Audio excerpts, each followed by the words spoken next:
Au nom du Père et du Fils et du Saint-Esprit, ainsi soit-il. Mais bien chers frères et sœurs, amis, cousins, on va continuer notre réflexion, explication du catéchisme. Nous sommes en train de voir le chapitre sur l'Église. Pourquoi disons-nous, je crois en l'Église une, sainte, catholique et apostolique? Eh bien, c'est important de savoir ça, parce que l'Église doit être une. Jésus a dit mon Église. Tu es Pierre, c'est Pierre, j'ai différé mon Église. Elle est sainte, eh bien, parce qu'elle sanctifie ses membres. Elle est catholique, c'est-à-dire elle est universelle, et elle est apostolique, elle vient directement, en ligne directe, des apôtres. Voyez un peu ce thème, c'est très, très important. Donc, en quoi consiste l'unité de l'Église? En ce qu'elle est soumise à un seul chef, et que pour tous les actes de la foi, elle n'a qu'une seule doctrine. Les protestants, par exemple, ils n'ont pas de chef, chacun font sa secte, ils n'ont pas la même foi. L'unité exclut la pluralité. Le catéchisme demande donc ici sous quel rapport il n'y a pas de pluralité dans l'Église. Il n'y a pas de pluralité dans l'Église. En d'autres termes, l'Église est une sous deux rapports. En ce qu'elle est soumise à un seul chef, tous les membres de l'Église, quoique répandus par tout l'univers, obéissent à un seul chef, le pape, vicaire de Jésus-Christ. Bien, aujourd'hui on est dans une crise profonde, et bien ça ne change rien. Ni le pape, ni les évêques, ni les synodes, ni les conciles peuvent changer la foi reçue, dans la mesure eux, ils ne font pas leur devoir, ou parfois ils ne le font pas, ou parfois ils sont ambigus. Eh bien, il faut rester fidèle à la foi enseignée par tous les papes, tous les évêques, tous les conciles, et durant 2000 ans, et c'est tout.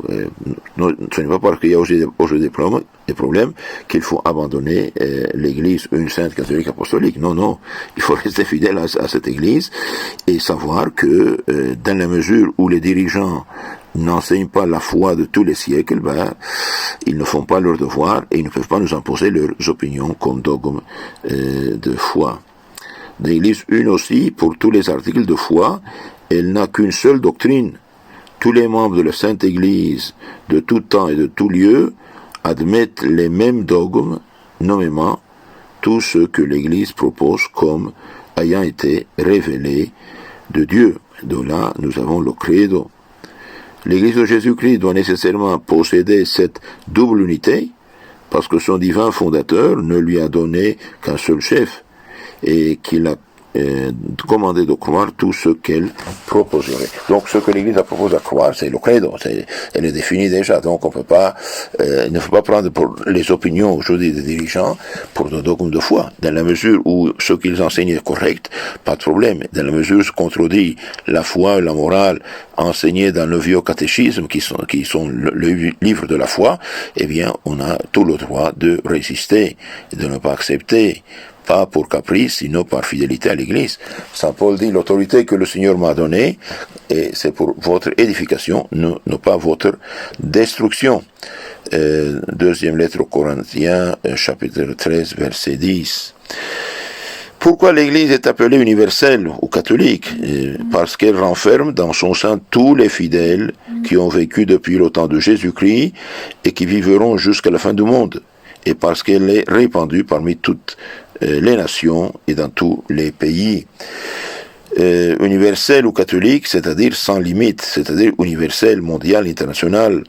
L'Église est appelée universelle ou catholique pour deux motifs. Parce qu'elle renferme dans son sein tous les fidèles qui ont vécu depuis Jésus-Christ et que vivront jusqu'à la fin du monde, et parce qu'elle est de tous les temps, depuis Jésus-Christ jusqu'à la fin du monde. Donc l'Église est universelle dans le temps et dans l'espace. Aussi parce qu'elle est répandue parmi toutes les nations et dans tous les pays, parce qu'elle comprend tous les pays, ou de fait, ou de moins en ce sens qu'elle emploie les moyens de s'établir partout. Cette double universalité doit appartenir à la véritable Église de Jésus-Christ, car le Sauveur a ordonné à ses apôtres et en eux à tous leurs successeurs de prêcher sa doctrine à toutes les nations jusqu'à la fin des temps. Aujourd'hui, il y a un problème. On pense le catholique, c'est le latin. Non. L'Église est catholique depuis l'origine. D'ailleurs, la parole même est la parole grecque.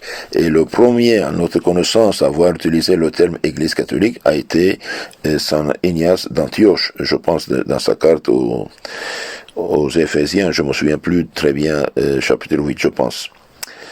En tout cas, c'est Saint Ignace qui a utilisé cette parole Église catholique universelle.